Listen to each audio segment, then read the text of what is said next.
Good morning, everyone. Rideshare Peterson here. What is today's date? Let's see. Today it is Tuesday, September 3rd, 2019, and it is 10:09 in the morning. And I've been a little sad today, and I'll go into that on a recorded video. But suffice it to say, I have been trying to figure out what to eat today. Didn't know what to eat. And I'm like, it's 10 o'clock, and I'm kind of ready to get the day started now that Labor Day is over and we're about to wind up summer in about 20 days. Oh, wow, Bobby. So sorry to hear about the situation with the hurricane. I'm trying to keep up with that as much as I can. I hope you do well there. Um, I am trying to. So I said, you know what? I'm going to come to KFC and I'm going to try the KFC chicken sandwich. Now, I still feel that Chick-fil-A is the best. I'm patiently waiting for Popeyes to deliver their chicken sandwiches again. Um, Wendy's suffered a major fail because they didn't have the chicken sandwiches there. And I've been to a couple of other spots for food. Um, Absolutely, Bobby. Absolutely. Absolutely. I plan on visiting Miami, the Space Coast area again soon. And after all of this, and it would be nice to see it. Um, anyway, the purpose of this video is to talk about coming to KFC, Kentucky Fried Chicken. I was kind of reluctant to do it because KFC is just, to me, ordinary, regular food. You just, hey, what's up, man?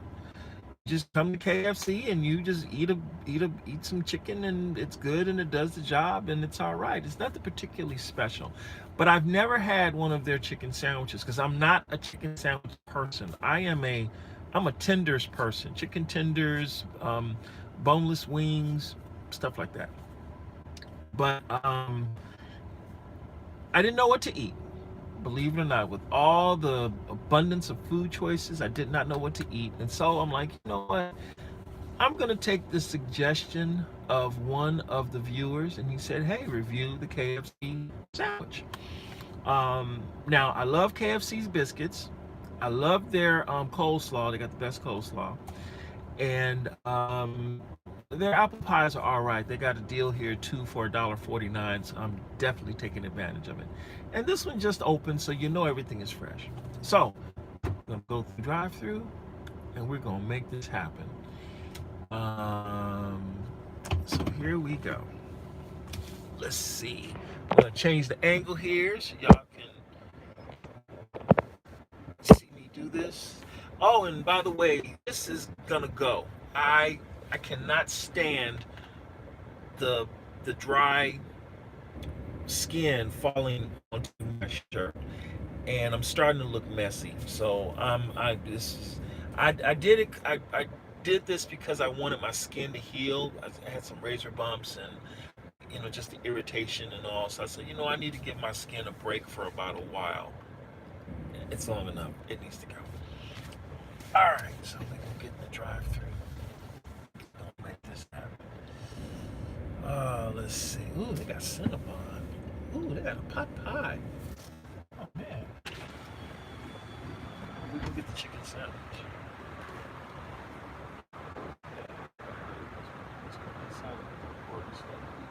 Chicken Little. Hi, may I help you? Hi, good morning. Let's see. Let me see. Smoky Mountain Bar. Okay, thank you so much. They have 3 varieties here. They have the Smoky Mountain Barbecue, the Georgia Gold, and the Nashville Hot. So I've got 8 people here. I need your help. Which one do I get? Do I get the Smoky Mountain Barbecue? Do I get Georgia Gold? Or do I get Nashville Hot? So let me know which one I get, and I'm gonna get it. Um, I think I might go with Nashville Hot because right now, no one has really totally burned my mouth. Okay, so Henry Jackson, you came up first and you said I should get the smoked barbecue. Wow, I got three different ones here. I don't know if I'm hungry enough to eat all three. Um, and okay, so I need a tiebreaker. I need a fourth person to come up and tell me which one to get because everyone's telling me. All right, now I can't try all because I'm hungry. So here's what's gonna happen. 2 people told me I should get gold, so I'm gonna go for gold. Hello.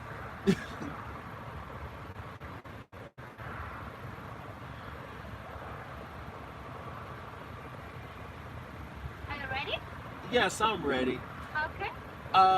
I'm gonna go with number 19, the combo, please. Okay, the Georgia Gold sandwich. Yeah, no, the combo. I know. You said Yeah, number Georgia. 19, Yeah, yeah?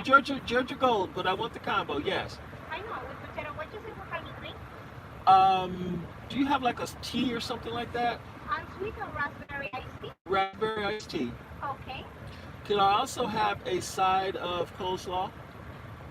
Okay.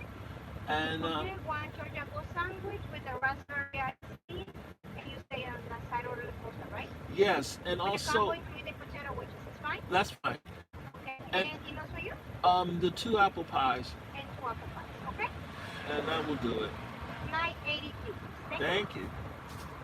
Okay, so we went with Georgia Gold because 2 people agreed on Georgia Gold. I didn't know what to get. I was kind of crossing my fingers for Nashville Hot. We'll do that next time because I'm waiting for the sandwich that will burn my mouth.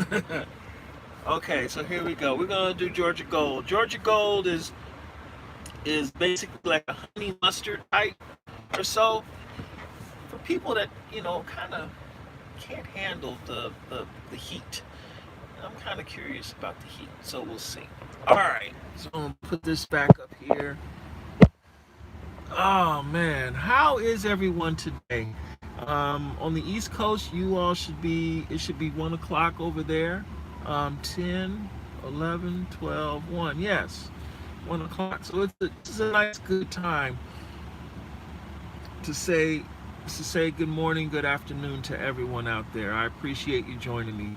Um, I will tell you right now that I will moderate my time with this live stream. Today I cannot do a 3-hour live stream, but we'll see. Now they just opened.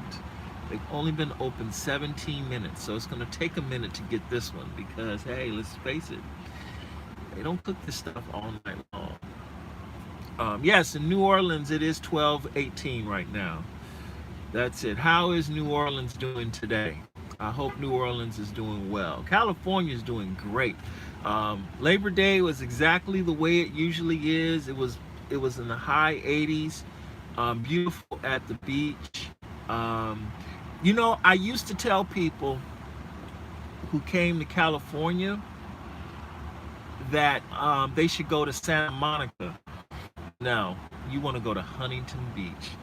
I went down to the real Huntington Beach, and that place is spectacular. Good morning. Okay. The real Huntington Beach is spectacular. I mean, whoa, it was nice. And they had this outdoor event going on down there, and it was impressive. I'm like, I'm gonna have to visit. Thank you. I'm gonna have to visit Huntington Beach on my own and see what it's like. Um, so, and Yeah, Surf City. It was really, really cool. All right. Thank you so much. You have a wonderful day.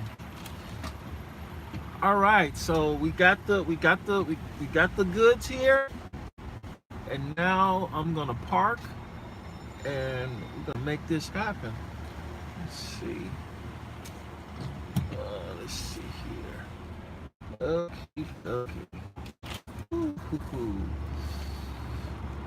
Oh boy.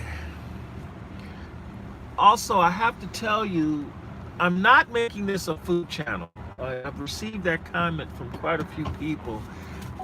I'm doing this really for fun because let's face it, rideshare isn't all that fun.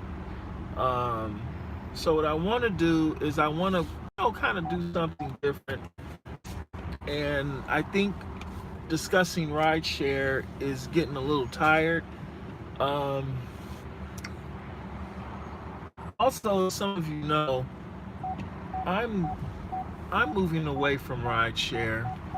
Um,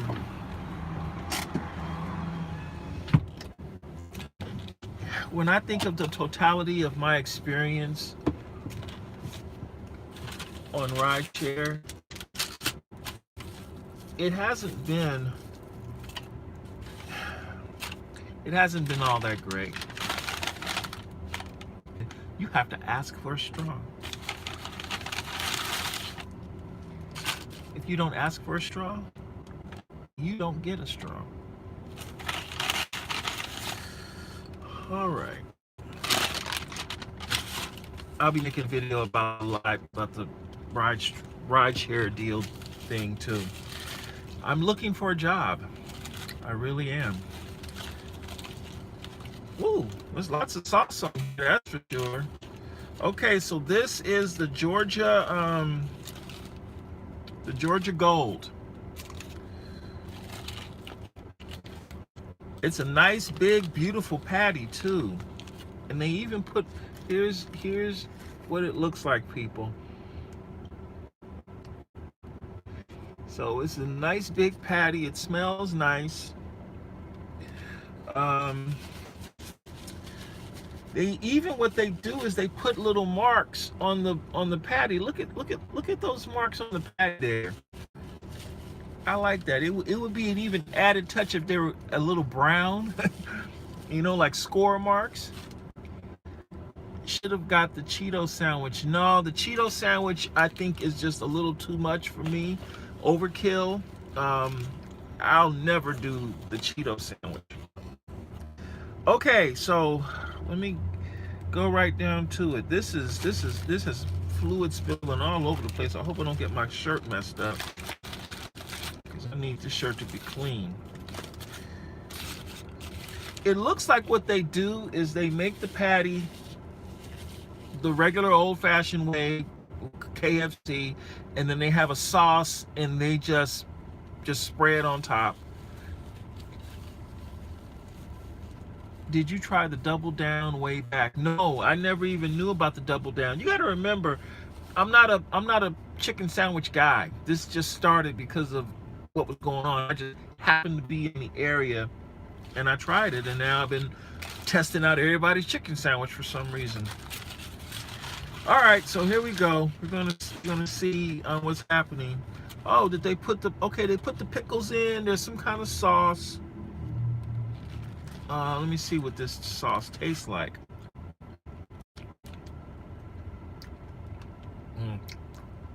The sauce has no taste at all. All right, here we go. The sauce doesn't help because it has no taste. But the honey mustard, we'll see. Okay.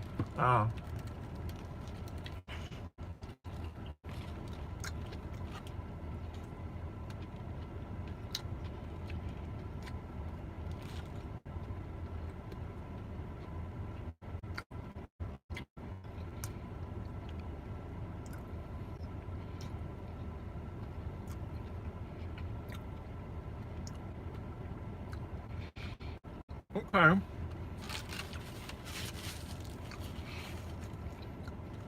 it tastes exactly like you would expect it to taste. Because KFC's chicken is good, but there's no overwhelming surprise. There's no special moment.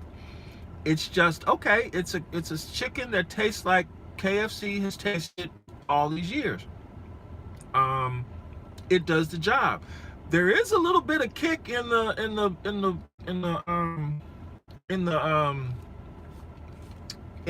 honey mustard though. That much I can tell you. This is I mean, I like the sandwich. I do. I mean, but in general, I like food. I mean, come on, think about it. I like oatmeal, okay? If you like oatmeal, it takes a lot to not impress you. So, to try to evaluate this, I'm like, look, when you say, how does it have no taste? It has no taste. I mean, there's nothing that sticks out that says, oh, you know, I can taste the egg. I can taste the mustard. I can taste the sugar. It's nothing. You put it in your mouth, and I mean,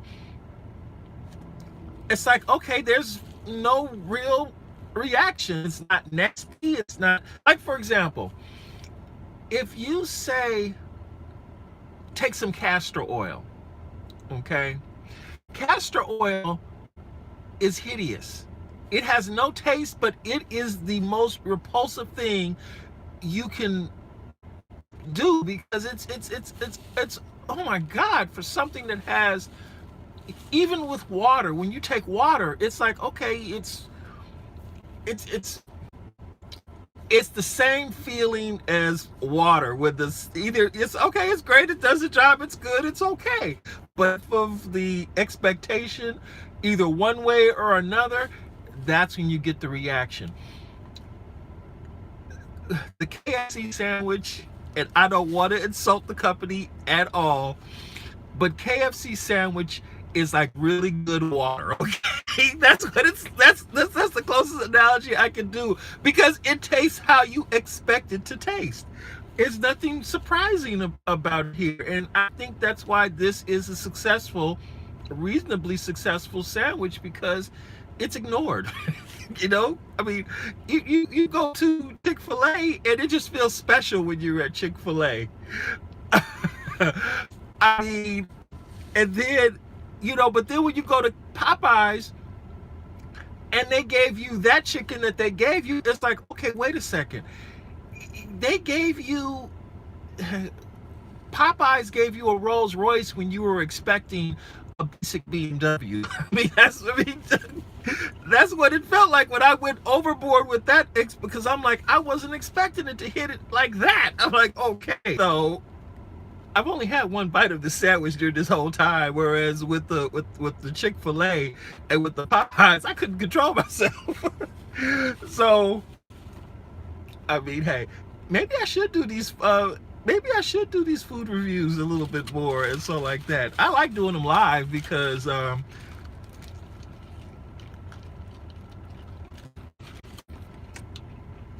it's different when you review them live. Man, pickle is good. I like the pickle, but that's the one standout part of this sandwich is the pickle. But I mean, I like it. This is something I could order every day, but if I come to KFC, I'm more than likely going to get their tenders, because I love their tenders. The tenders are great. But it's special when I go to Chick-fil-A. So, well, so that's my review of the KFC. Oh, how much did I spend? Sorry about that. I spent a total of $9.83. Now this is what I ended up getting. I got the chicken sandwich combo, which came with a medium drink and with their these fries, which are great. Then I also added a side of coleslaw because I love the coleslaw, and they have a deal: 2 apple pies for $1.49. So you got a lot of food for less than $10, and it's all good. I mean, it's great. I have to thank a viewer who asked that I review the KFC sandwich because I didn't know what I was going to eat today. Normally, I have a very firm idea of what I'm going to eat first thing in the morning, but today was different. It took me 2 hours to figure this one out.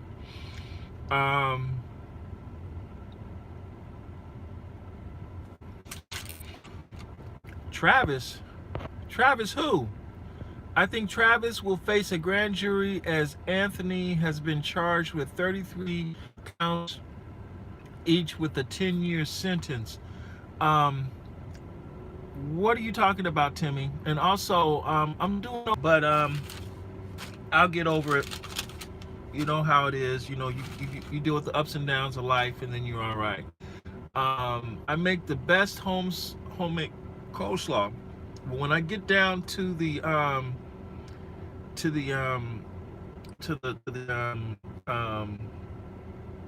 Space Coast, I will do it. Okay, so you're saying that Travis Kalanick is facing 33 counts. So we gotta Google this. Oh, I know who Travis Kalanick is. I'm just trying to figure out who you were talking about because there's all kinds of Travises in the world, you know. There's the country singer Travis. There's a football player Travis. There's a baseball player Travis. There's, of course, you know, Travis Kalanick of Uber. So Travis is not exactly an obscure name when it comes to well-known people.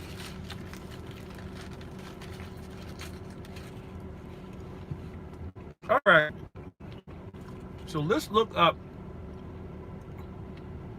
But I'm going to tell you what he's talking about because I'm going to Google Travis Kalanick.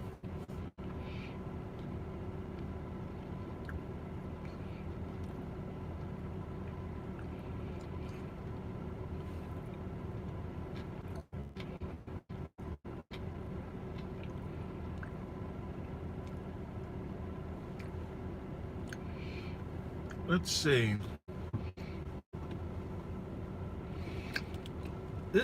I Googled Travis Kalanick and it's fascinating. So the top story is by Vanity Fair 8 hours ago. It says the quote is, "I'm a terrible person," behind the epic meltdown that ended Travis Kalanick. Then Business Insider wrote 2 hours ago, Uber's ousted founder Travis Kalanick would like you to call him T-Bone. Okay.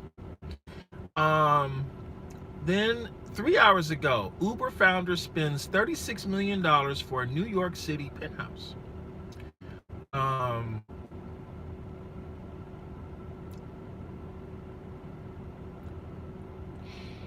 Okay, then 6 days ago, Google's disgraced. Oh, this is what you're talking about. Because I was wondering what you were saying about Travis and Anthony. But Anthony, I don't know his last name, but he stole secrets from Google.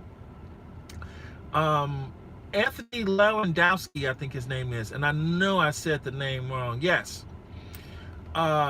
Google's disgraced self-driving car wizard charged with theft of trade secrets. And this is Anthony Lewandowski. Now, this is what the gentleman was talking about, Timmy. Anthony Lewandowski, he was an engineer at Google.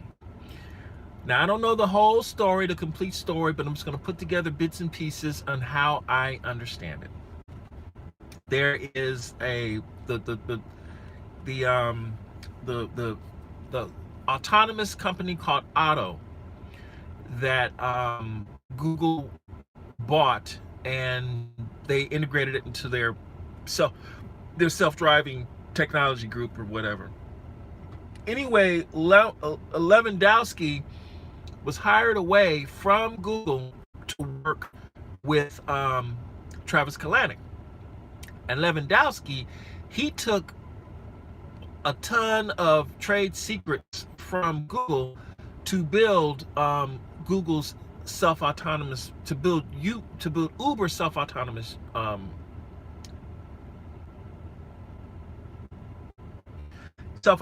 unit. Anyway, Lewandowski is finally being charged with that particular crime, and apparently Kalanick's getting caught up in it as well too.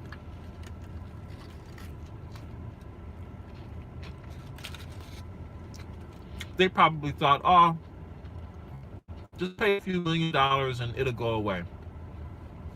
Sometimes things don't work out like that. So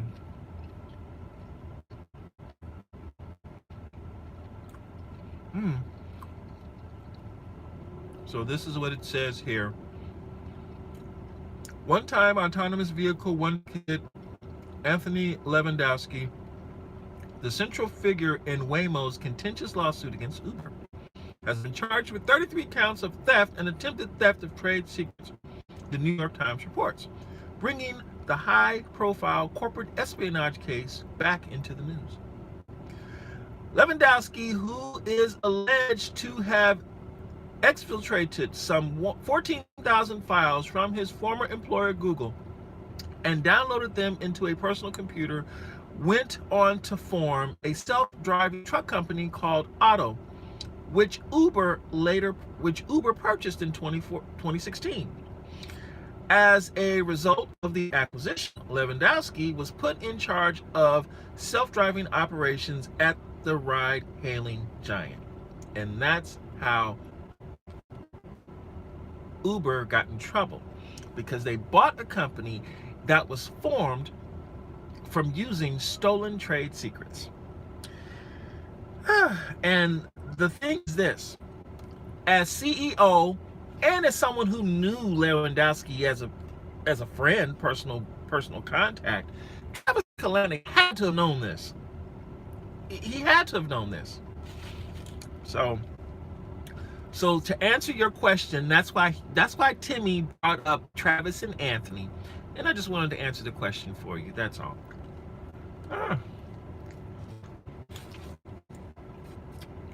I don't know all that much about it, and the reason why is because at the end of the day, I really don't care. I don't. I'm like, you know what? How is that going to help me make more money as a rideshare driver? Really? Because all the autonomous vehicles is doing is setting the course, setting the day for when my skill as a driver is no longer needed. So I'm like, no, what I care about is planning for when that day happens. Because Uber, Travis Kalanick, Anthony Lewandowski, they all got a lot more money, a lot more resources than I do. I've got to figure out how I can transition away from this unfortunate situation I'm in right now. That's what I care about. So whatever happens with them is what happens with them. But one thing that's apparently going to happen is, one way or another, they're going to get busted. You know, Google is a big company and they are not going to let this go. Period. They're not going to let it go because they want justice for this. You know, just like Apple got justice for when their iPhone got taken away from them.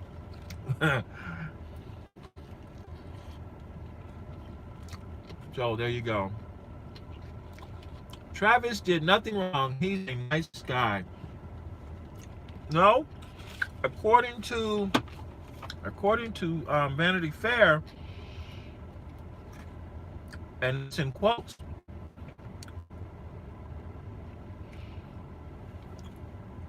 according to Vanity Fair, Travis Kalanick 8 hours ago said, "I'm a terrible person."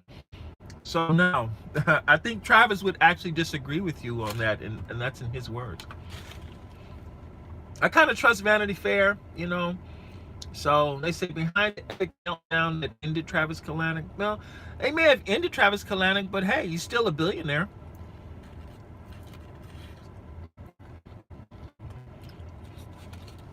Enjoy life, travel. Live in Africa for a couple of years. Hey, Omar, good morning. You know what? I'm doing okay.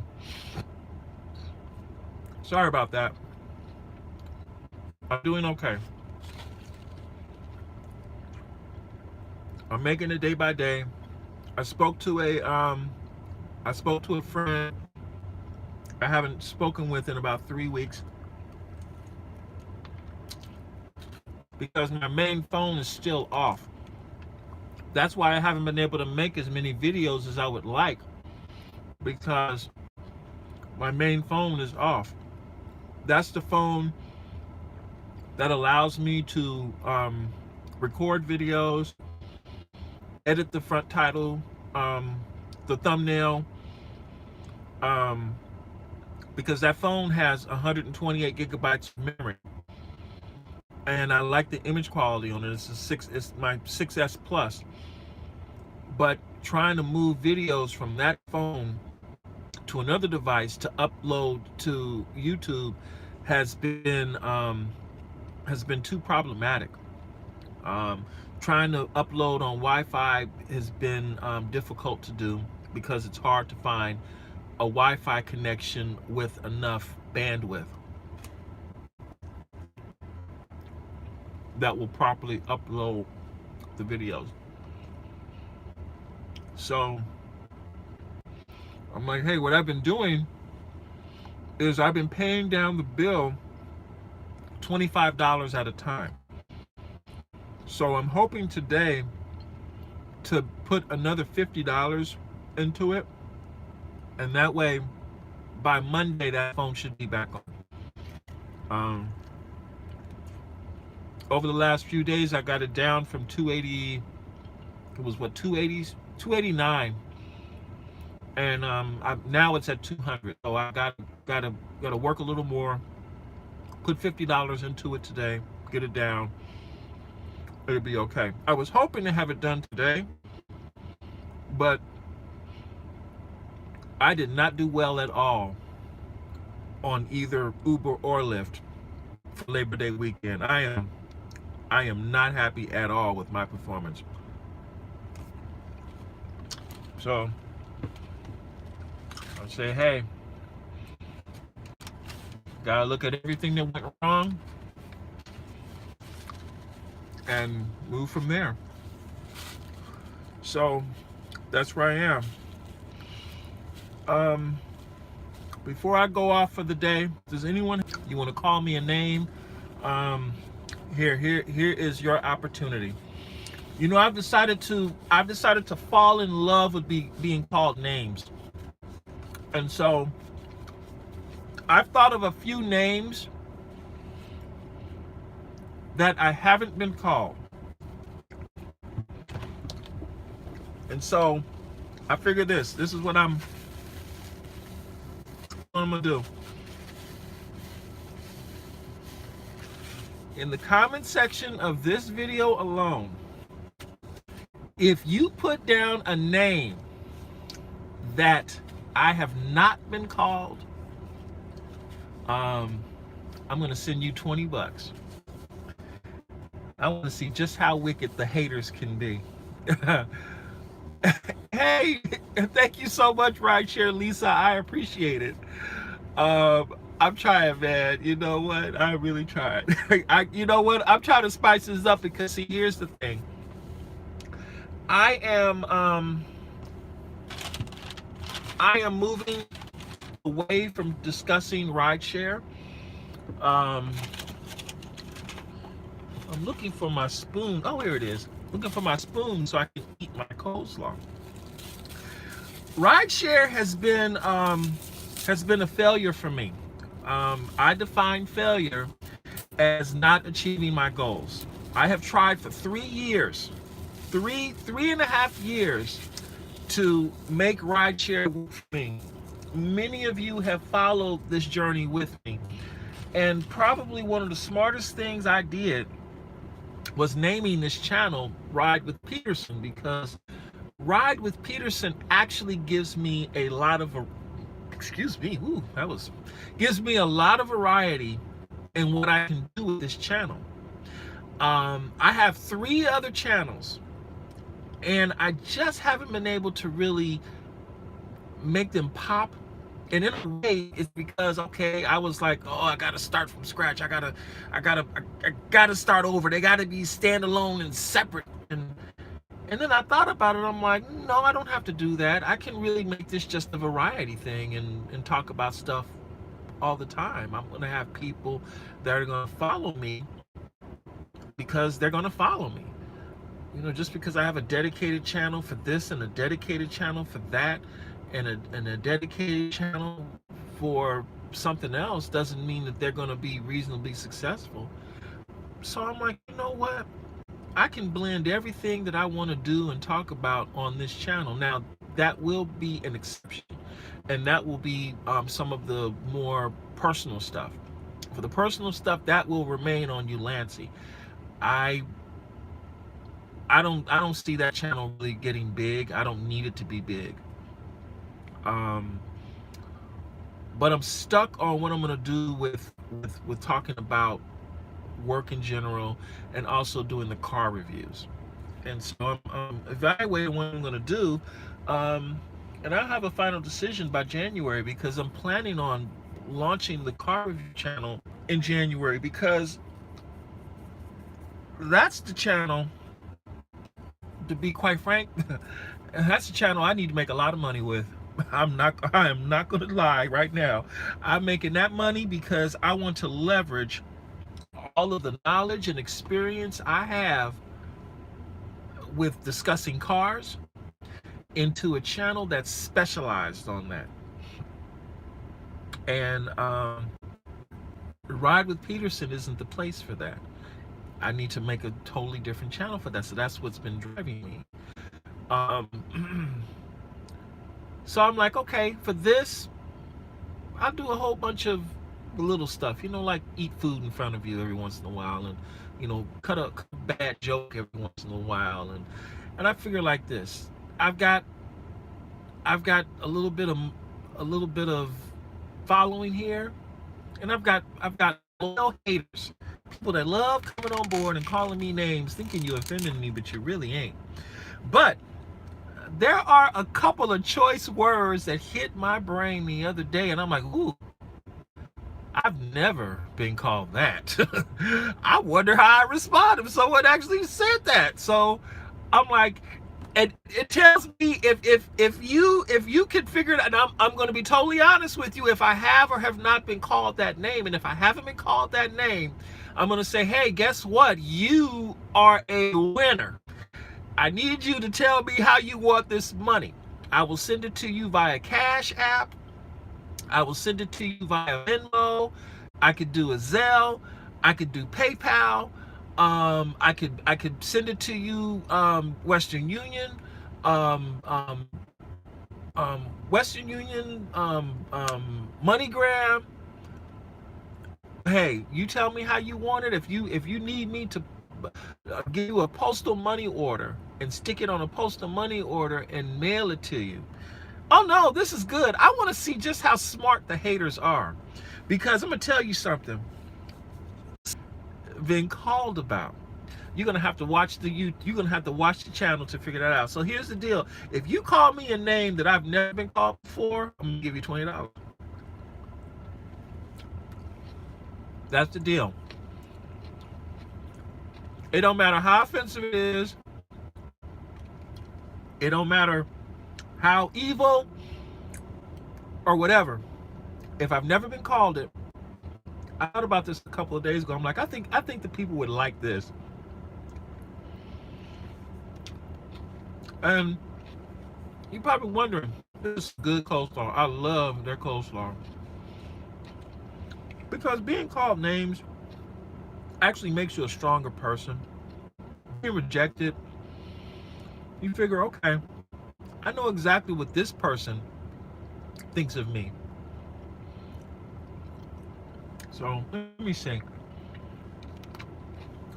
Uberman Tampa, what are you saying to me, buddy? I could call you all kinds of names that you've never been called before, and I could strike it rich. Call me something right now, Uberman Tampa. If you're that good, call me something right now. I want to see.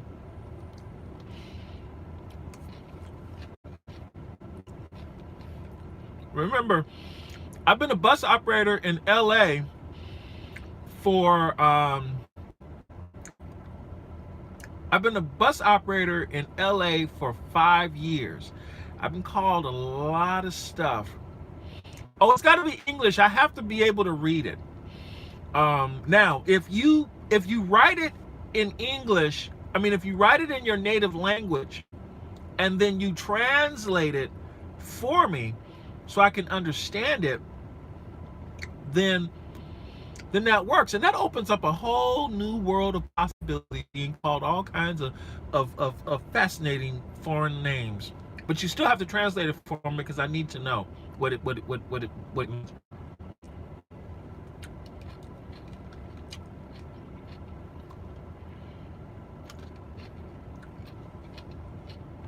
How about that one?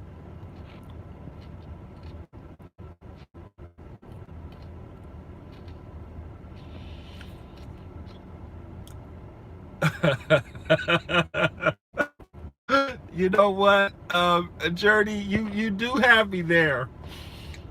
Okay, so I'll make a little more specific. Well, you kind of you kind of have me. All right, so I do have to be a bit more specific with it, and I'm gonna tell you what. Um,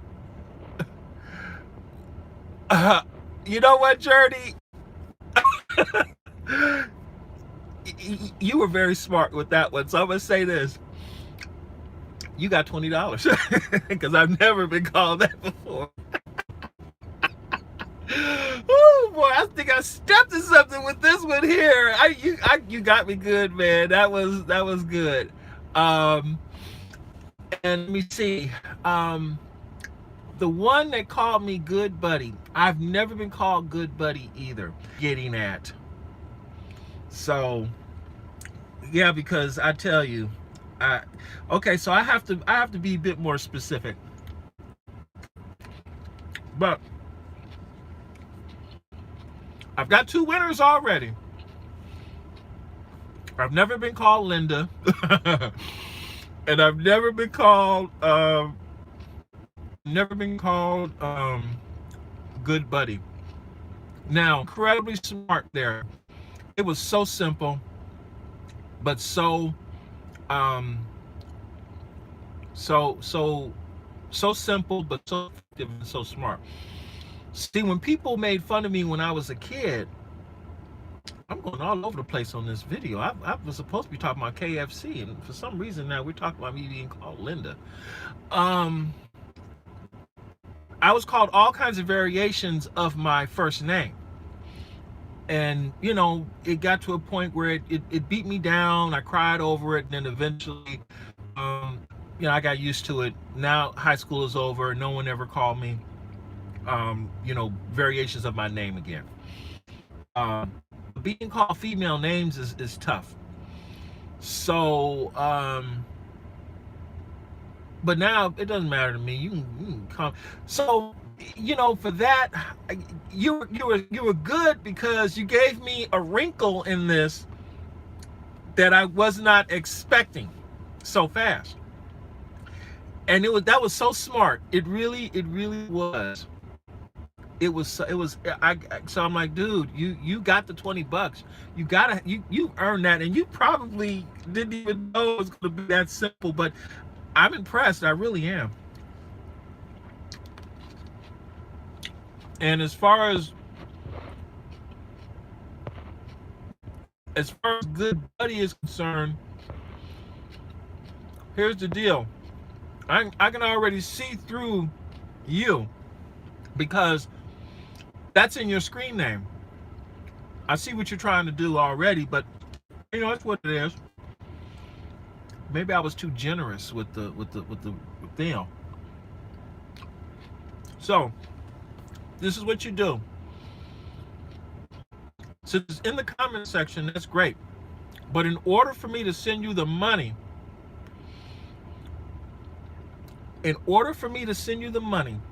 you must send me an email telling me how you want your $20. So the email address is ridewithpeterson@gmail.com. You send me the money. Send it to me. Say, hey, if you're on tell me how you want the money sent, and I will send the money to you. I can go out, do Lyft, drive a few trips, and do it for you. So yeah, but you got me with the Linda, man. I'm impressed. That one. See, I'm obviously offensive names, not common female names. So here's the deal. You cannot call me a common female name because that won't surprise me anymore. So if you try to call me Molly, Jennifer, Sue, Ramona, anything like that, no, that doesn't qualify anymore. Dude called me Linda, but now the surprise and the impact is over. You gotta call me something else. So I'm looking for patently offensive names that will normally make you get upset. Like someone calling me Good Buddy. Okay, you're the first and only person that's gonna call me Good Buddy and get paid for it. So now that's over with. Especially because I know what Good Buddy means. So, and I'm not going to go into that detail on this channel. So now I'm looking for other people to rise to the challenge. And this is your best shot to make a quick $20 for calling someone something when you normally would get punched for it. So go for it.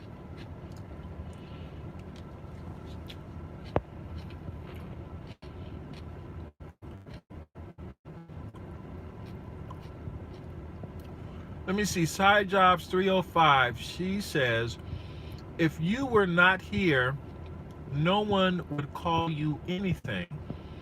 No one would know you exist. Why are you glorifying this? You know why I'm doing this? Believe it or not, I'm doing it because I actually got inspired by Dave Chappelle. You know, everyone is talking about how negative and offensive and just totally out of line his Netflix special is. And I've been watching clips of it back and forth, and Chappelle really went there. But hey, he's being paid millions of dollars by Netflix to make folk laugh, and people know his brand of humor and how it works. And the other reason why I'm not glorifying it, what I'm doing is I'm actually testing myself. Yes, that Jussie Smollett joke was amazing. It was good. when he was talking about the French actor and talking about the French actor and the thing in Chicago, and I'm like, what? Who's he talking about? What's going on? And then when he said Jussie Smollett, I fell out. I'm like, oh my goodness. He had everybody's attention at that point because we wanted to hear the story, and we all heard the story, but he made everyone laugh about it. It was something. So anyway, what I remembered, what got me into this thing about the name calling was I remember how much being called names impacted me. People made fun of my name in all kinds of ways when I was a kid. I mean, it was torture when I was growing up. And whatever. Okay, great. Have a nice day. If that's what makes you happy, I'm glad you're happy. Let me help you be happy. Shout it on the rooftops. That's how I feel about it now. And then when I was on the bus as a bus operator, I was called just some vicious things by people on a daily basis on the bus. And before long, it was, like President Obama said, before long you just, and and so I decided to roll with that. Like, I kind of want to do something different on the channel. And I figure, hey, let me give people money for calling me things I've never been called before. No matter how offensive, no matter how evil, wicked, give you your best shot. And if you win, I will send you $20. I guess what I have to do now is I have to be official with the rules and all like that. So here's the deal. First of all, you got to watch this video, because as you see now, we've gotten to 53 minutes in the video. So the only people that will know about this are people that watch this live stream, and they get almost an hour into watching the live stream. Number two, you have to tell me how you want the money sent to you. Western Union, PayPal, Venmo, whatever way you want the funds sent to you, tell me how you want it sent. You have to email me, ridewithpeterson@gmail.com. If you send me a text message, I will not respond. If you send me an email, a message any other way, I won't respond. You have to send me an email telling me, hey, Peterson, I called you Linda on your video. I want you to send me the money via Cash App to String and whatever your Cash App name is. And I will say, fine, you got $20 coming your way. I'll respond to you, and we will go from there. You can be a hater, you can be a lover, you can be a subscriber, non-subscriber. The key is, in order for you to know this exists, you gotta send it to me this way. And if someone has already covered that, then it's a done deal. Like, for example, female names are now done because female names don't offend me. I'm looking for someone to really offend me, really just say, oh my God, this guy is gonna bring a tear to my eye. Or really not even that, because I'm not gonna get a tear anymore, but someone who's gonna impress me and says, wow, I have not been called that before. That really, he thought outside the box. You probably didn't even know that Linda would impress me, because guess what? I did not know Linda would impress me. And when I saw it, I'm like, whoa, that's good. All right. So, there you go. And as far as the one that called me Good Buddy, I've read what Good Buddy was, but I've never been called it before. And so you got first dibs on it. I'm like, great, you got it. I mean, I never thought I'd ever be called Good Buddy, but hey, and since I know what the meaning is behind it, it's kind of like, you know what? Yeah, I'm impressed. You got $20. So I hope that helps. I'm looking for somebody though to do number 3. Yes, Sean, Chappelle is a genius. When you give Chappelle the opportunity to fully explain himself, that's when you understand where he's really coming from. So, all right. Tampa Man, I need you to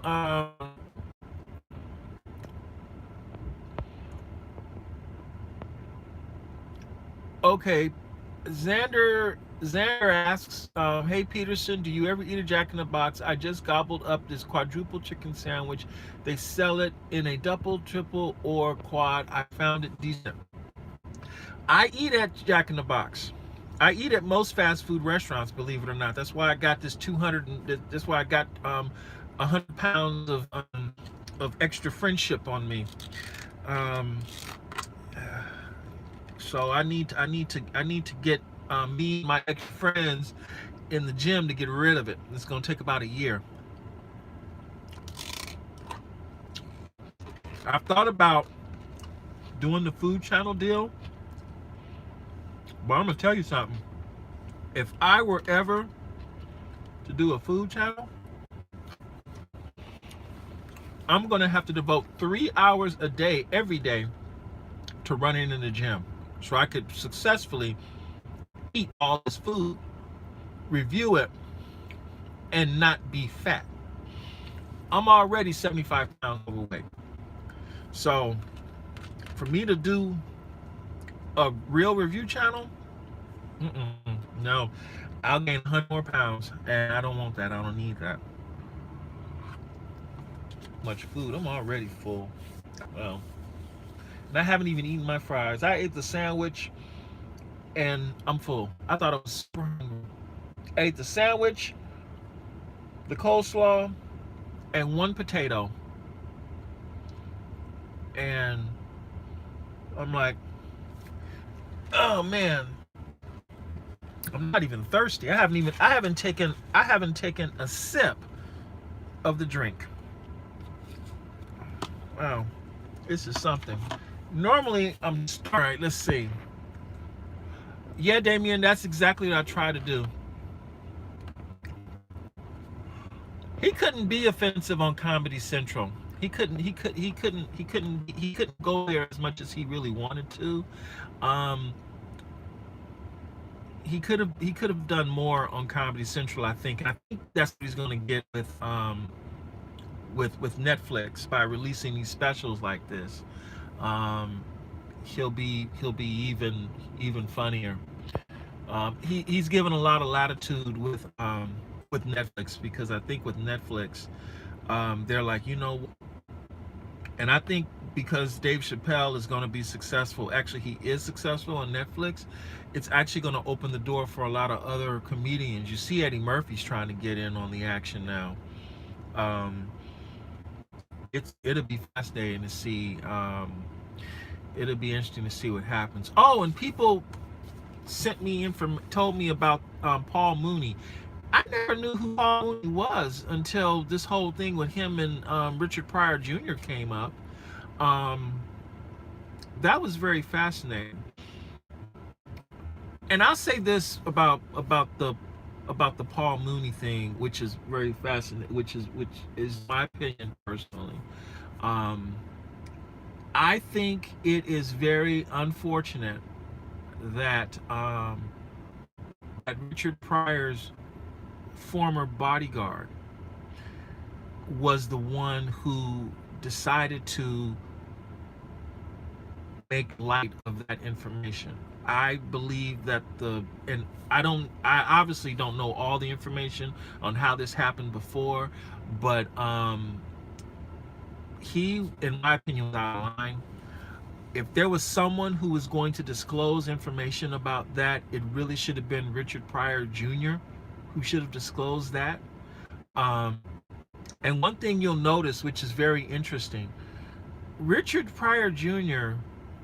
acknowledged that he was molested as a child, but he didn't say who did it, because it was who everyone else is saying it was. The fact that Richard Pryor Jr. isn't talking about it or isn't discussing it should say volumes about the character of Richard Pryor Jr. It should talk about the power of forgiveness. And it should say, look, okay, this thing happened to me, but I'm not willing to destroy a person's life over it, because at this point, what happened then as a child is irrelevant into what's going on today. I don't think that person should suffer repeatedly for the rest of their lives over this. If this happened between those two gentlemen, more than likely they had a conversation about it. They came to some kind of agreement about it, and they left it in the past and moved on. But for some reason, that bodyguard had an axe to grind, And I, I didn't even see the joke. But the thing is this, that's something that should remain between those two people. Now,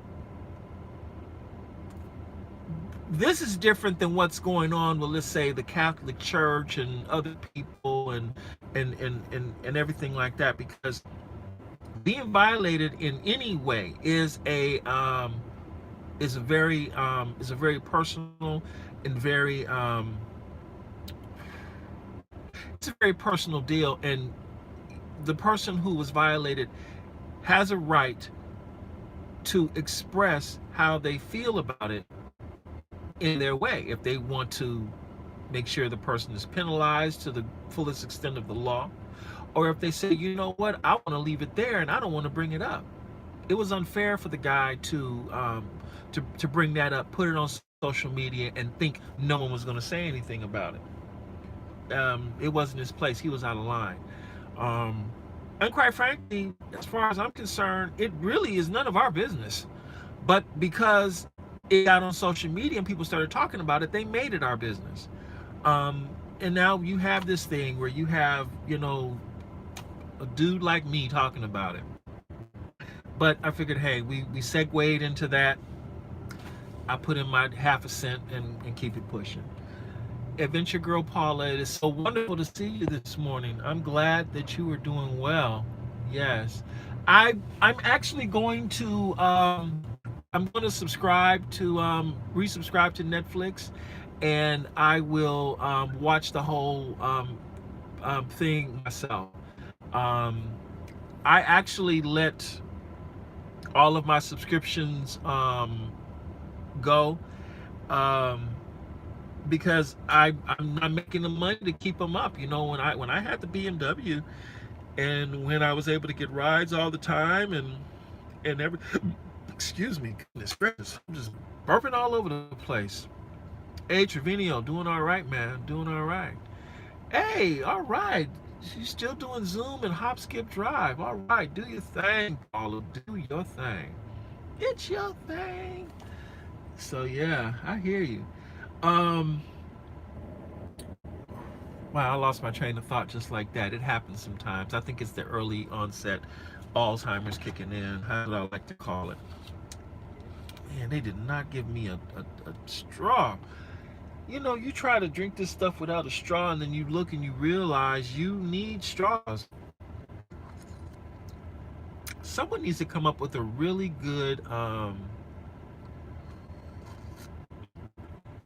solution for the straw problem.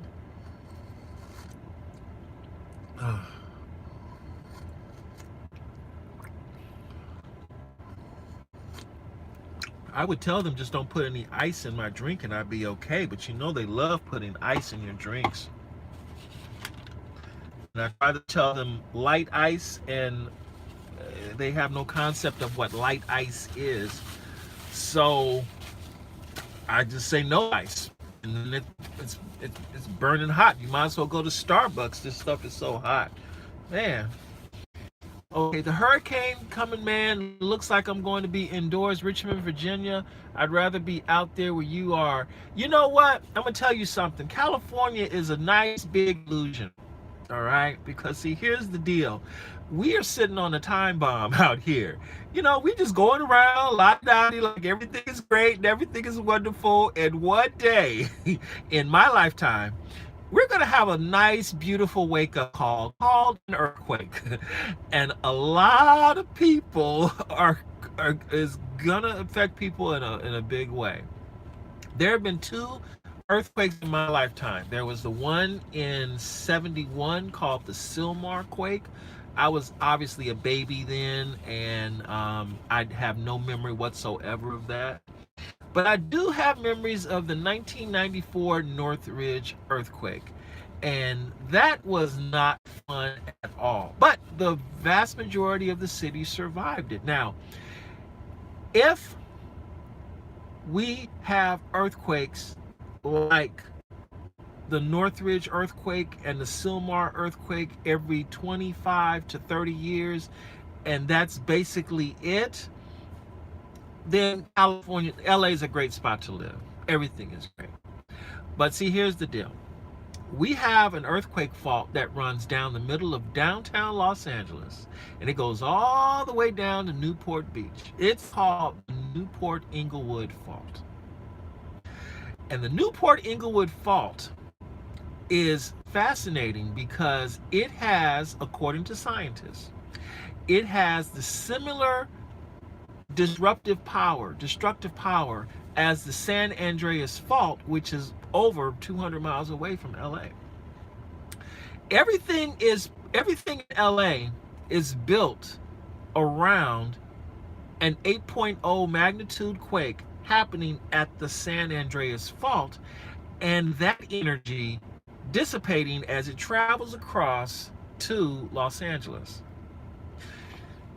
What's not planned for is if we have an 8.0 earthquake under Bunker Hill. Bunker Hill is downtown LA, for those of you that don't know. That's where you see those nice, beautiful skyscrapers that make LA the picture. That's Bunker Hill. And underneath Bunker Hill is the Newport Inglewood Fault. And it goes down everything that is called Southern California. It's roughly analogous to how the 405 freeway runs. Now, the 405 freeway isn't under the fault, but the very core of urbanization in Southern California runs under the Newport Inglewood Fault. And the prediction is if we have an 8.0 earthquake on that fault, this area will be destroyed. Not devastated, destroyed. To knock it out. See, you see an earthquake, you see a hurricane, you can look and you can say, oh, there was a tropical depression in the middle of the Atlantic Ocean that formed on August the 24th. And then it formed and it became a tropical storm. And then it became a tropical cyclone. And then it became a hurricane, category 1. Then category 2, then category 3, then category 4, then category 5. And it hit 200 miles an hour for a sustained minute and then dropped down to 185. And then, okay, now we know exactly where it's coming to. It's coming to Florida. Nope, it's going to North Carolina, going to South Carolina. Wait, it's going to New York. It's going back to, it's going into the Gulf instead. You can do that with a hurricane. They're like sardines and caged chickens. And we have a time bomb, people. Weather's beautiful. It's 77 degrees outside right now. Clear skies. People are enjoying themselves. I'm going back to work, eating KFC chicken. And one day, it won't be so pretty out here. So there we go. Alpha Driver, I am hanging out okay. I'm doing all right. I'm giving people a 2-minute lesson on how wonderful it is to live in California while waiting for an earthquake to strike. So, oh yeah, if it's 77 here in LA, it should be about 90, 95 in San Gabriel Valley right now. 10 degrees warmer, 10 to 15 degrees warmer up there. And now with the weather being the way it is, virtually no wind. Oh yeah, very hot. I'm going to go to his church on Skid Row. Did you see my video with Pastor Q? He used to be a famous rapper. I don't know who Pastor Q is. I'd have to know his, because I don't know Pastor Q, but if I know the rapper's name, you go from there. He used to be, what's that guy's name? Coolio. Is that who it is? I don't know.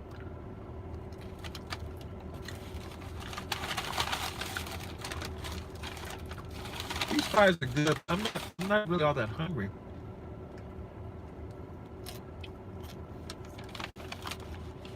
He has a service on a Thursday night on Skid Row at 7:30. Dorian is still in the Bahamas. Wow. That is so sad. Because if the storm stalled out over the Bahamas, that means that storm is getting an infinite supply of water and just dumping it on the island. It might get to a point where the whole island will just be underwater. That will be devastating beyond description.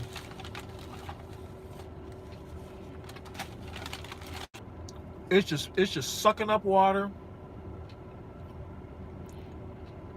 Yeah, weakening to what? If the storm is sitting over a hurricane, is just a large heat machine. All it's doing is it's going up, it's pulling up moisture, it's condensing rapidly, and it's falling, and it's just going over and over and over again. It is a mess. A lot of damage can happen because it's not the winds that cause the damage from hurricanes. It's the water being dumped that causes a hurricane. Category 2 is still a bad storm. Any hurricane is a bad storm. In fact, it could just be a tropical depression. It's dropping water, and that's the problem that they're facing now. The wind damage is done. The problem now is the water damage. And when you're here stalled over the Bahamas, okay, where's that water going? Where is that water going? So it's very sad, very unfortunate. If it's going over colder water, that's good. But see, you got to remember this: the hurricane still exists. Unless it's turning and going eastward, it could still turn back and go westward to the United States, where there's still warm water.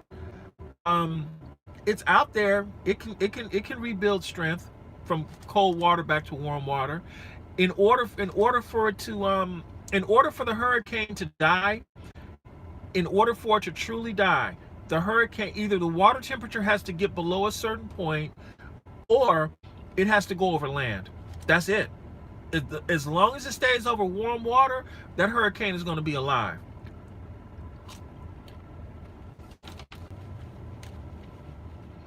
In the late summer and early fall, it's because of the water temperature. The water is doing cold water over cold water because it's not possible for that to happen.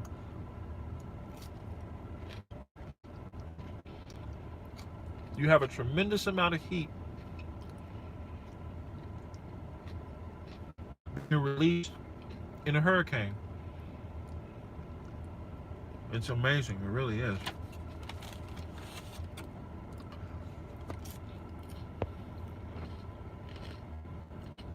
Yeah, water is, as you go farther up north, of course, that's always the case. When you get to the poles,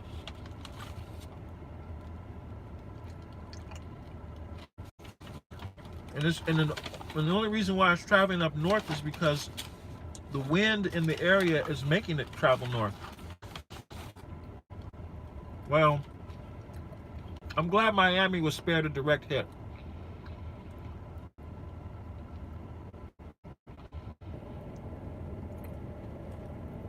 That's a good thing. That's right.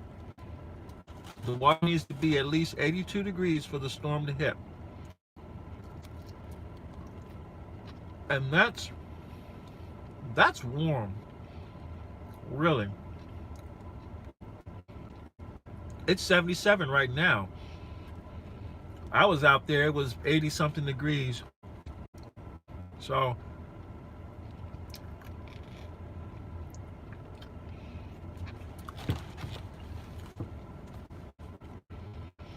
I will, Omar. I will give you a call. I'm gonna have to do it in a few minutes.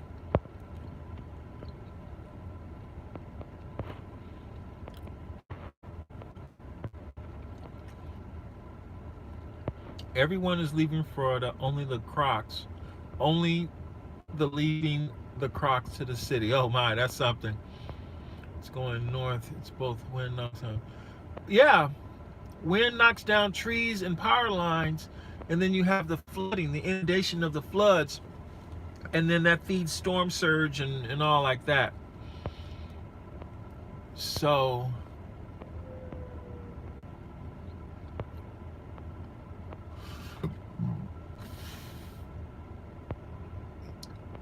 let's see. Dave is in Northridge, by the way. Someone asked the question if Dave was in Northridge or not. He is there.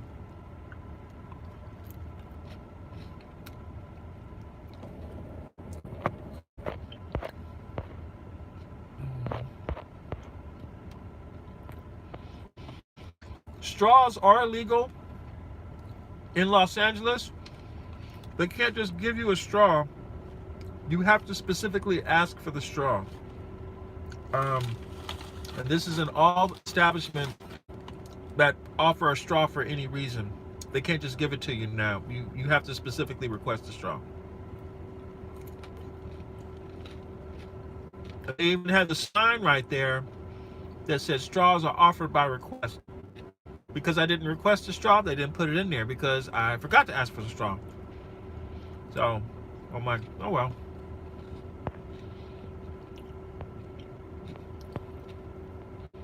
Storm is now threatening Georgia and the Carolinas.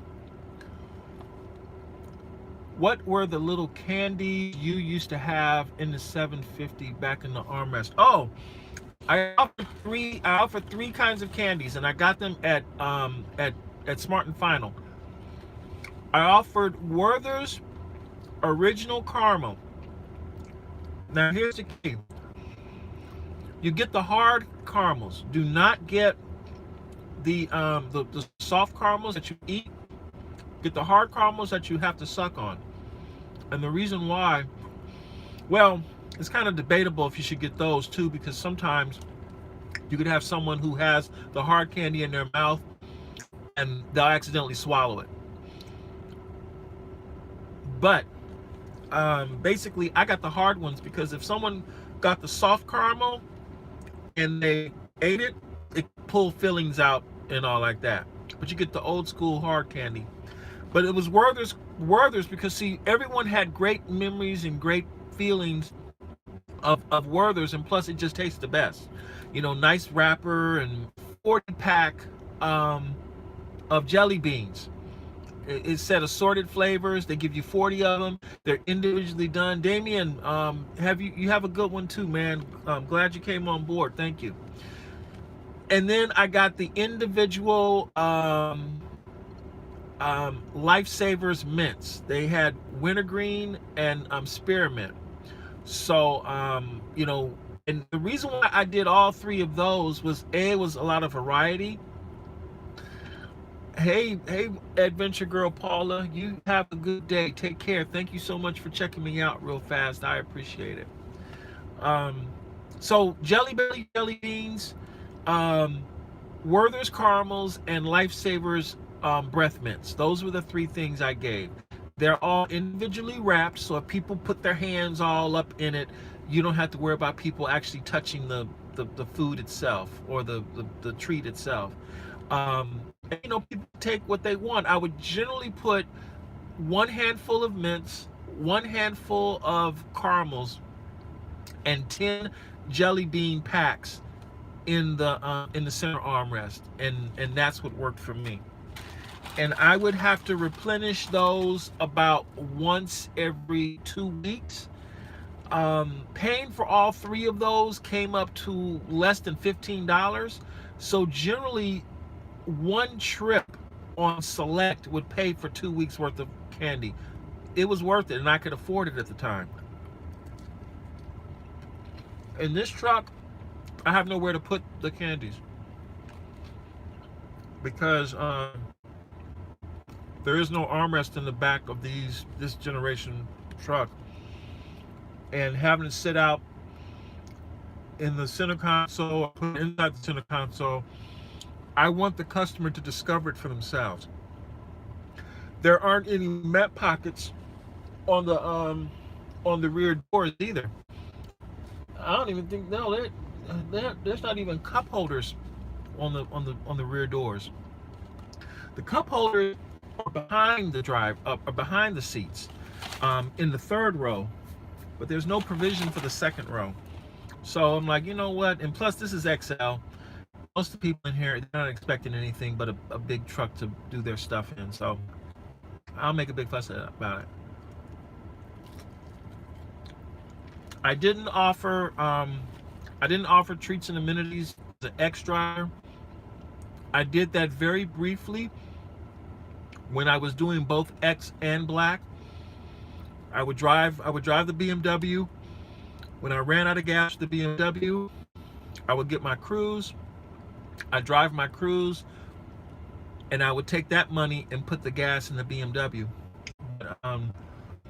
I would, switch all the stuff up, but one day a guy vomited water in the car, so I'm like, you know what, I'm not doing this anymore for ex-customers. So, and now today it's very hard for me to get SUV or Black customers. Select is all dried up. Uber Comfort did exactly what I thought it would do when I was in that special meeting when they were planning the product. But it's even worse because with Uber Comfort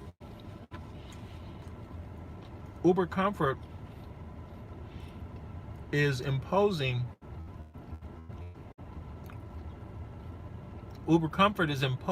Uber X fares on Uber Select, Uber Black, Uber SUV, and Uber Lux drivers. Because here's the deal. This is where it gets fascinating. Say you are Uber or Uber Black driver. Uber Black, SUV, Lux, Select driver. All you do with the professional services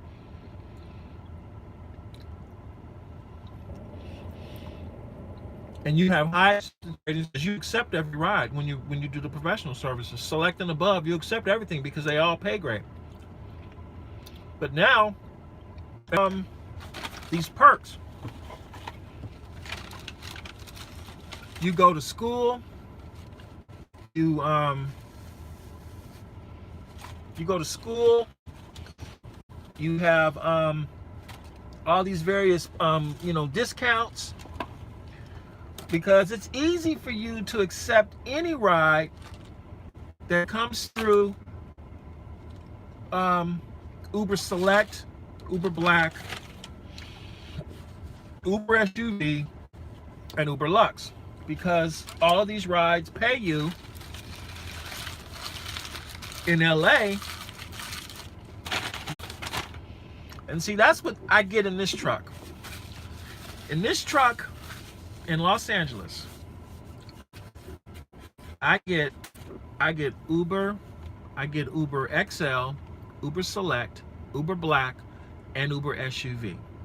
I'm getting all the great rides in this truck. So I have no problem accepting the ride request. But then you start getting an Uber Select ride. An Uber Comfort ride. And with Uber Comfort, you're making 68 cents a mile. I'm like, why would I want to accept an Uber Comfort ride when I'm shooting myself in the foot by providing an Uber X customer the equivalent of an Uber SUV trip? It doesn't make sense. And so you cancel. And then you get another Comfort and you cancel, and another Comfort and you cancel. And you do a number of those cancellations, and guess what? Your cancellation rate has now dropped below the threshold necessary to keep that tuition, to keep those perks and all like that. And then, they start sending you nasty grams telling you about, how despicable a driver you are because you're not accepting these rates, these cheap rides, even though you are supposed to be an independent contractor, and even though in the terms of service it says that you are you are solely responsible for providing the service. It's up to you. It's your job. But they're like, hey, so you don't want to accept every ride? We're not going to give you that nice free education from ASU online anymore. When you're not going to qualify for for diamond status next time. You're not going to get those because you're unacceptable as a driver. So all I can really depend on now, and this is why I'm ultimately getting out of rideshare, is Uber XL, because I'm not getting ride requests from anything else. Uber Select, I've only had one Uber Select trip since I've had this truck, only one. I remember when I first had the BMW and I was guaranteed to get 4 a night, every night, when working in West Hollywood at the clubs. Every night you got an Uber Select trip. Now I'll sit there and I won't get any rides. I'm looking at everybody else getting rides but me, because I want Uber Select.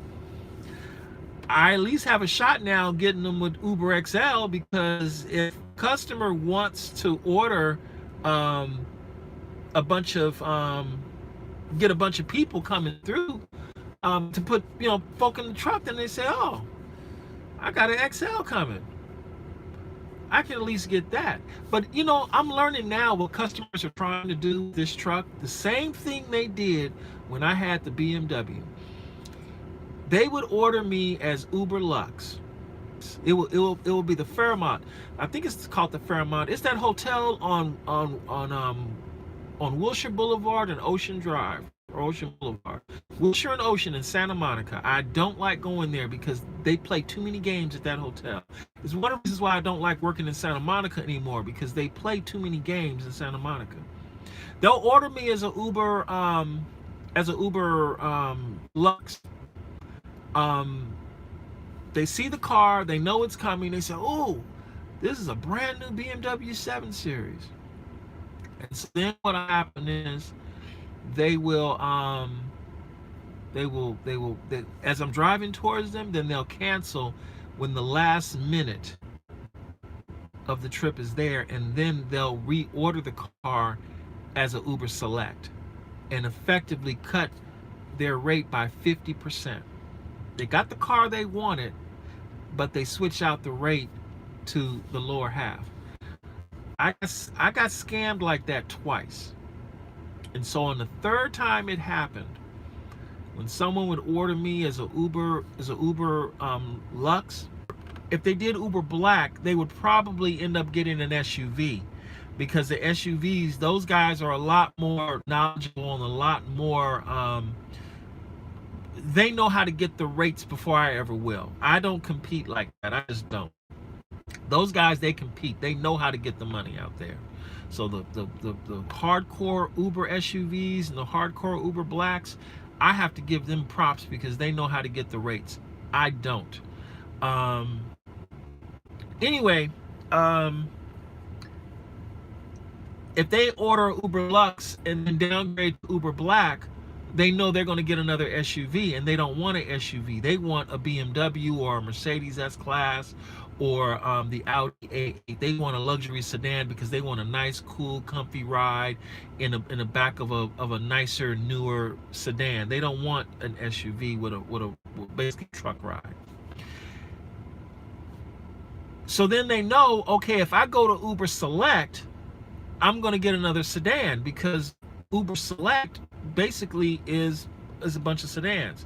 You may see a few crossovers, but those few and far between. Most of the time, Uber Select will also be a luxury sedan, but because they know I'm coming and I'm within a minute of their location, when they send the request again, I would get that request as an Uber Select. So what I would do is as soon as they canceled Uber Lux, I went offline. I went offline. I said, you ain't gonna, you got me once, you got me twice, but you're never gonna get me again. Well, now the customers are doing the same thing with Uber XL. They'll order an Uber XL. They see the Uber XL vehicle is coming, And then what they'll do is they will try to re-request the vehicle again as Uber X. What they don't know is that in my app, I have Uber X turned off. I have Uber Pool turned off. You either gonna give me an Uber XL or you're not gonna get me. They try to do the same thing in Lyft as well too. You know, they'll come on, they'll request it. I get within 2 minutes, they'll cancel, and then what will happen is this: after about maybe 5 or 6 minutes goes by, then they'll re-request it again, and it's the same person, but as an Uber XL because they realized they didn't get the truck that they really wanted at the cheaper price. So it's like, okay, well, the games they play, and I'm tired of the games. I'm tired of listening to hip hop music. I'm tired of people put their nasty feet on the dashboard. I'm tired of people trying to pack 7 and 8 people in this vehicle. I am just so frustrated. The games that the companies play, the outright lies, and the fact that I am working as hard as I can to make this work, and I'm paying more money for gas than I've ever paid for rent. You know, I'm looking at the money that I've made as a rideshare driver, and I'm like, where in the world has all this money gone? And when I thought about it, I realized that, you know what, it's going to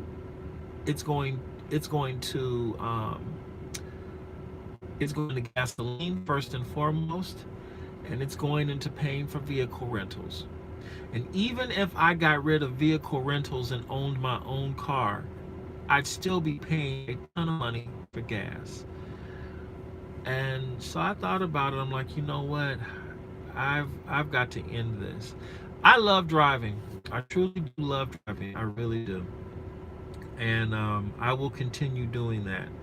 So, but what I'm doing now is I'm putting in. I'm calling around. I'm looking for a job because I need a job. I have reached the end of the line with rideshare. I really have. It's heartbreaking, but it took me being knocked down a few hundred times and going through what I'm dealing with now to finally come to the conclusion that, you know what, I need to end this. At first I was going to end this in January. Then I'm like, nah, I'm going to end it in October. Now I want to end this today. You know, I'm gonna remain with the truck until I'm able to spend enough money to buy myself a cheap car for $2,000, because I'm gonna need that for about another 6 to 8 months. Because the fact is, I need to be at the job for about 6 to 8 months before I can actually get another apartment or leave and do something else. Bay Area rideshare, you says stop renting high and cut back on eating out, work hard. No, I'm going to stop doing rideshare and I'm going to get a job. That's what I'm going to do. And I'm going to rebuild my life with a job, because the problem, the reason why I am not able to get ahead with this thing is simply because of the fact I'm spending too much money on the very thing that's necessary for this job, and that is gasoline. And I need that expense to go away entirely. I wasn't with the electric car long enough to see if that would last. But see, now the electric car is $325 a week. That's too expensive. So, and you know, Bay Area Rideshare, I appreciate that you are a big fan of mine, and I truly do. And I appreciate and respect that you're able to make um, a great amount of money doing UberX. But last night, I came to the conclusion regarding rideshare. I just don't want to do this anymore. Period. I don't. And I'm not going to sit here and lie about it. I'm not going to sit here and pretend I feel any different about it or push myself. The fact is, I just don't want to do it. It's hard for me to do this job now. It really is. It was fun while it was fun, but now it's not. And so it is time for me to move on. It really is. And I'm like, you know what? I'm looking. The hardest part was trying to find something that would give me a sense of hope that I wouldn't fail doing it. Because I was thinking, okay, like I was saying I wanted to go into trucking, and I wanted to be a truck operator, Class A driver's license and all like that. You see, I'm not afraid of hard work. I'm not afraid of sacrificing. I am not afraid of doing what's necessary to make it work. My problem is I don't want to fail. I had a great job with the city of LA. I failed there. I had another job with the Department of Water and Power. I failed there. I had another job with a private real estate company. Failed there. Had a job with, and then I'm doing this thing with Uber and Lyft, and the great thing, yeah, I look at it. I got a 4.95 rating on Uber, a 4.98 with my private account, my personal account with Uber. I got a 5.0 with Lyft because I do enough trips. It resets every 100 trips, so I have a 5.0 with Lyft. I get great comments. I'm making tips with this truck, but the fact of the matter is, I am unhappy. I am unhappy because I have not been able to achieve my goals with this. No matter what I do, I'm stuck, and I need to get unstuck. And I'm like, you know what? In order for me to get unstuck, I have to, something has to go, and rideshare has to go. So I'm doing what I have to do right now. I don't want to do trucking anymore, and the reason why is because my feeling with trucking is I will fail at that. I need something where the schedule is reasonably flexible. What I'm looking into now is it's called Drive Away. You drive people's cars across the country. You drive trucks across the country. I found this one company, and I submitted my information with them, and I'm going to work actively with them to get a position with them, because they're gonna that particular job offers the time flexibility, the workload, the types of things I want to move around. For me to do trucking with a trucking company, I'm just not ready for that just yet. So I'm like, I need something kind of like in the middle. Yes, I'm glad that Shell is doing well. I'll have to send her a phone call and see how she's doing. But I heard about her surgery. She was talking about that, and she did make a video speaking on that. And so I will send her a message. As far as Trip is concerned, I still support the company. I still believe in the company, and I believe in its mission.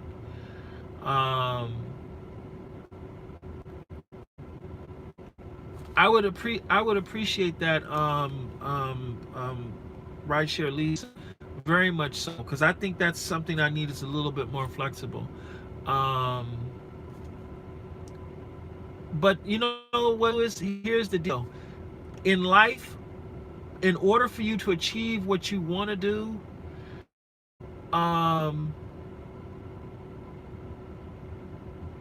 sometimes you have to know when to give up. And I'm giving up. I need to move on. Rideshare is not working for me. It isn't. And I'm not going to continually beat myself up on something that's not working for me. It isn't. Look, I wish I could do this like Gio. I really do. That's my whole thing. You know, I wish I was on. There's a guy here who lives in LA. He drives a Toyota Prius and he makes $2,500 a week. I wish I were that guy. I'm not that guy. I'm simply not. I'm just not. I'm not adequately motivated to do this job anymore because the money isn't there for me anymore. If the money were there, I mean, if it really was there, I would do it. I need money to be here to continually justify spending $700 a week in gas.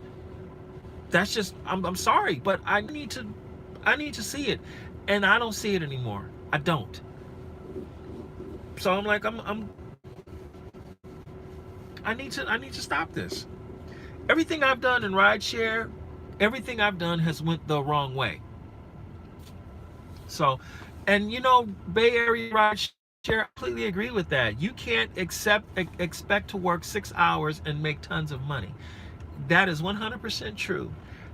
But I'm telling you, the reason why look, I have done enough 12, 14, 17, 18-hour days in rideshare. But at the end of the day, when I look at the totality of my experience from April 3rd, 2016 at 3:53 a.m. all the way to 11:52 a.m. Pacific time on March the 3rd, on September 3rd, I have been a failure in rideshare. I do not want to continue on this path. I need to do something else. It's just that simple. So I'm gonna do something else. And I'm looking so I can get out of this. You know, this is irregardless of what happens to AB5. I could care less what happens to AB5 because it'll be somebody's employee come January 1st. So I'm like, whether or not it happens, it really won't apply to me anymore. You know, I think AB5 is flawed because it will damage franchising and it will damage a few other industries in this state, and there's still time to get it right. I think the Senate is going to pass AB5, and I think AB5, the Senate will pass AB5, but when it gets to Governor Newsom, he's going to veto it. I'm almost certain of that. I would be shocked if Governor Newsom, I would be shocked if he passes this bill. Now, if they make some amendments to it and they put the appropriate, as far as I'm concerned, Amazon Flex is actually worse than Uber and Lyft. So no, I'm not doing Amazon Flex. No, in fact, I'll make it very simple. I'm not interested in any more gig work. If it's tied to an app, I'm not interested in it. Period. I'm not. The only one I would consider would be TaskRabbit. I've heard nothing but good things about TaskRabbit. But other than that, I'm not interested. I don't. No. Wow. Okay, so let's see here.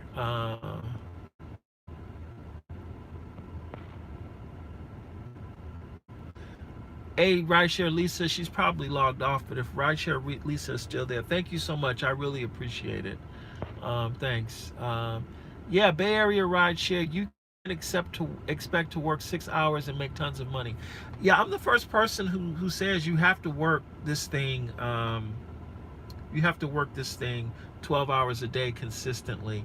But at this point right now, the only thing I'm really interested in doing with rideshare at this point, I really only have 3 primary goals. Number 1 is to properly pay for this truck. Number 2, pay for the gas I put in this truck. And number 3, get my primary cell phone turned back on. That's it. I'm hoping to have a job by next week, and it'll be a driving job, but examining what it is I'm going to do. And with the driving job, I do not want to do a driving job that involves interacting with people anymore. So that means working for a limo company, out. Um, Working on another rideshare platform is out. Deliveries, out. I don't want to be moving stuff where I have to get out and lift and give it to a person, out.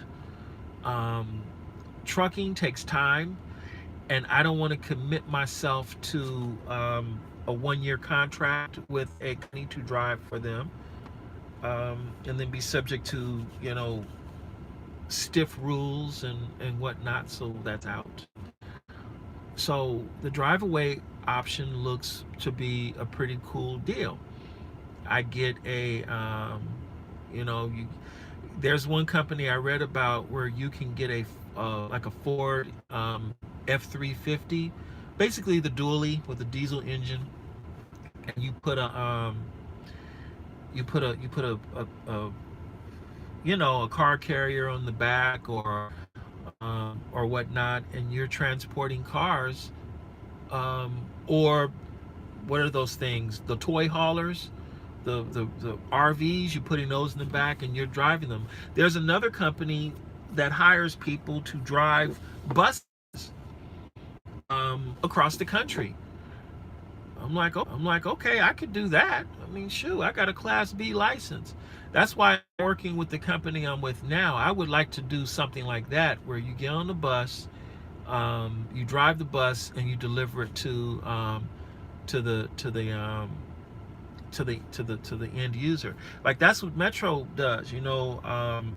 New Flyer, Uber, or Lyft. Metro will buy like 500 buses from New Flyer. New Flyer builds the bus, and then you need to have drivers who will drive the buses across the country or deliver RVs. Yes, because you can't put those vehicles on trains, or put them on the back of other trucks. It's too expensive to ship them like a bill or a motorcycle. So you hire a driver to drive it across the country, and it accomplishes the same thing.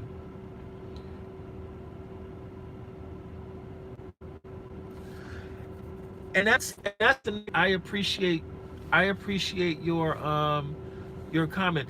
I don't want to deal with customers. I don't want to deal with people. To me, Greyhound is a fancy metro, and plus, Greyhound is owned by a private company, and I don't want to deal with a private company. If I want to do a job like that, I'll go back to my government job, Metro. And I've been giving a lot of thought about going back to Metro. I actually went to a union meeting and discussed it with them, and I can get my union job back with Metro. The problem though is, I've been hurt twice by Metro. They fired me twice. And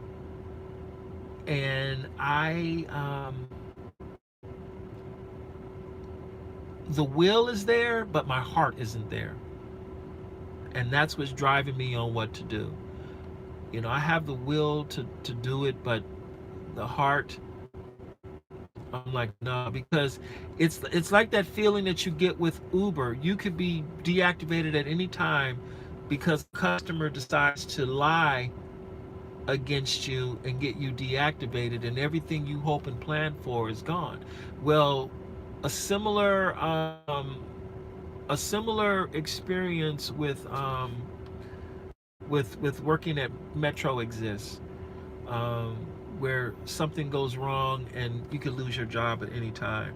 You just get comfortable and get yourself back on solid ground, and then you lose your job. I don't want to subject myself to that again. I think the reason why I needed to know that I can get my job back at Metro is because I needed to know that if I use them as a reference, they're going to say, is he eligible for rehire? And they say, yes, he's eligible for rehire. and that's what they need to know, and I can move on somewhere else. And the metro job will always be there. You know, I could be gone for another 5 years, and I could still get the job if push came to shove. But I'm at the stage in my life right now. I need to explore, and I need to do other things. Um, Working in fast food is truly not an option. So, so that's the thing. Uh, hey Dustin, what's up, man? I'm doing okay. Everybody else is doing good here. I'm talking about my exit from Rideshare. Putting in plan my place to to give my swan song and and move on from this. I'm tired of failing. Last night was very hard to do um, because I just didn't want to do it. So and I have to, like I said, right now my primary goal is to make things right with the truck, so I can transition away from it and move on, and I have to do that. Um, so that's that. I'm examining that. I'm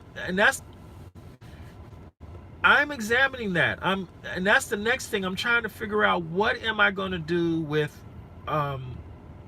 my computer, uh, because I have been I am I'm mystified on what I could do. The thing is, the title actually gives me a lot of variety to do things, because I can be very flexible with the name. But flexible with the name. But I no longer see myself as an effective person in rideshare. And that's part of the reason why it's been hard to make these videos, because I'm like, all right, it's getting to the point now where, yeah, I'm still driving rideshare. I really am driving rideshare, but I'm not an effective rideshare driver. There's nothing I can tell anyone about how to do things to improve their lot as a rideshare driver. Where to go to make more money, how to improve your tips, how to get a higher rating. I can't tell you that stuff. you know, and so what to do? So I said, you know what? Let me go on ahead and do about the cars. So you got to base on channel videos that you like to do. Not I'm working with that, Dustin. I'm like, you know what? I could talk about the cars here on this channel, and do that. I talk about cars. I'm really good at discussing cars. One of the problems I'm having though is how to actually present the vehicles. I am doing videos, and I'm telling you, with the equipment I have right now, my videos suck. I don't like them. I don't want to watch them, and I'm the one making them.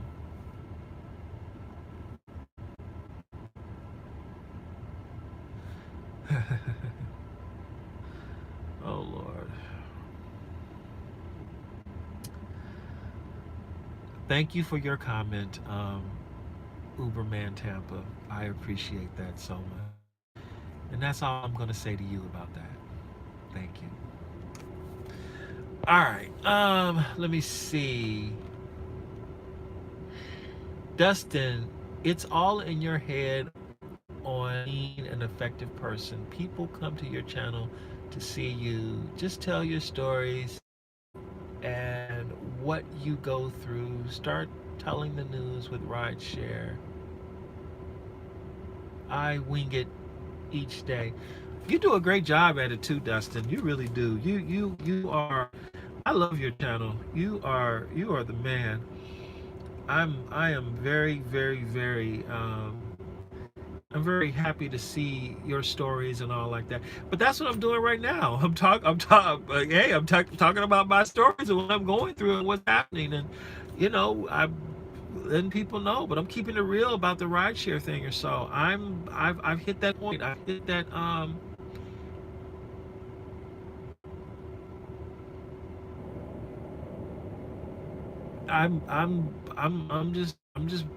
I'm like, look, you know what? And I never thought I was going to hit this moment. I really never thought I was going to hit this point. But I have. I think the hit for me was when I stopped posting my referral codes for rideshare. Um, when I stopped posting my referrals for rideshare. So I'm like, the thing is about this though. Like for example, right now, hey, you're welcome, Luis. I appreciate that. The one thing I can tell you about this is when it comes to Uber and Lyft and rideshare and what I want from it, technically, I've got what I want from it right now. I'm in a full-size SUV on multiple platforms: XL, Select, Black, and SUV. I qualify for everything on Lyft, and I'm on everything with Lyft. The only thing I don't do on Lyft is XL. Is X. Lyft private, regular Lyft rides, and shared. But I do everything else. I have the absolute most flexibility any driver could want in this vehicle. Um, I'm an active rideshare driver with high ratings: 5.0 with Lyft, 4.95 with Uber Black, 4.97 on my personal. Everything is everything is in the way it is. But the fact is, what's pushing me out of rideshare is a couple of things. Um, I'm simply not achieving my goals with rideshare anymore. I've had to continually scale back, scale back, scale back, scale back to achieve my goals. My goals were big when I first started. Now, my goals now are just to try to pay my phone bill. You know, gave up trying to get an apartment in LA. Gave up trying to buy a house. Um, for me, I have to move LA. So, and the second thing really is simply dealing with the customers. Um, I I and I had to be honest with myself. It just came to the point where I'm like, you know what? I just don't want to do this anymore. That's what it is. Like, hey, ask the question: do you want to do it or not? Do you if you want to do it, then hey, find another way to do it. And for the last 2 years, that has been the answer to the question. I'm gonna find another way to do this. I'm gonna find another way to make this work. And I'm gonna find. And then last night, I'm like, you know what? With all the issues I got going on and everything I'm trying to do to fix it, so bottom line, this is not the approach I want to take to fix it. I need to go a different way. The one thing that has not changed is my desire to drive. I love to drive. I'm just so incredibly passionate about driving. I love that. But I need to drive in a different way, and this isn't it. So that's that. What happens with the channel, I don't know. Um, I could talk other stuff and give my opinion on that here and there. I'll probably leave the rideshare stuff alone because once I'm done with rideshare, I'll be done with rideshare. But and I think it'll be disappointing um, to the people who were looking forward to me driving on trip. Um, so I have to figure out exactly what it is I'm ultimately going to do. And yeah, you're right, Uberman Tampa. I have variety. I have options. I can do things with the name, um, and that's like one channel I like to check in with is Jermaine Ellis. Jermaine driver in San Francisco. He talked about all his moments doing in San Francisco. And then what he did was he moved away from rideshare and started talking about worldwide travels. And I mean, this guy goes to some of the most.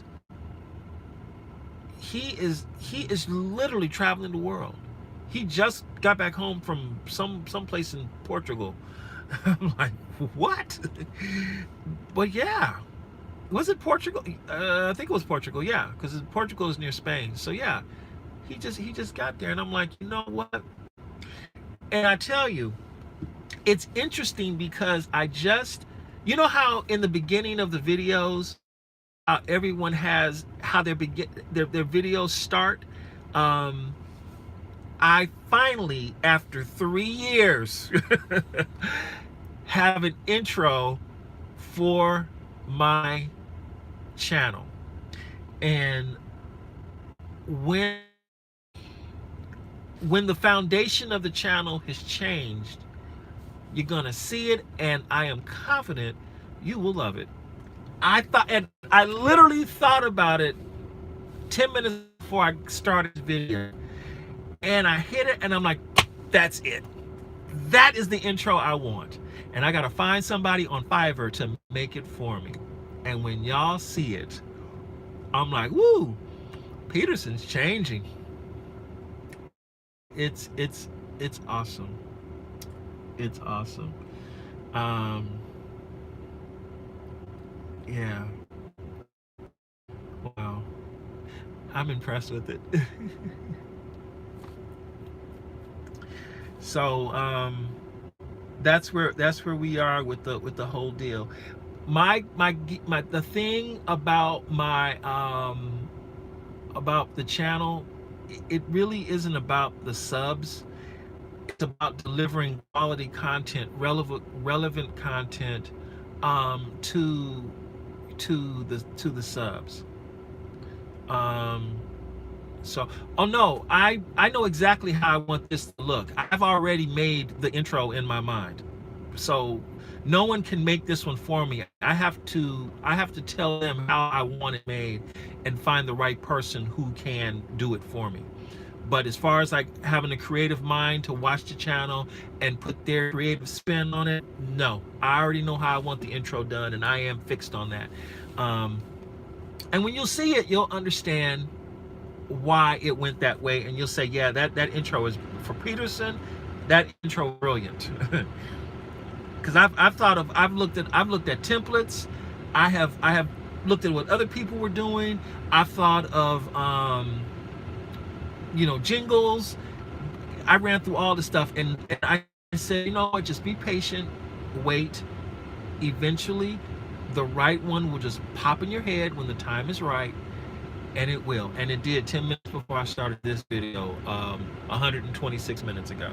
It is now 12:15. People, there are 32 people on the live stream, 13 thumbs up. I've done good today, but this was supposed to be a short video, and you know me, I am piss poor at this, but I do need to to get it going for the rest of the day. Thank you.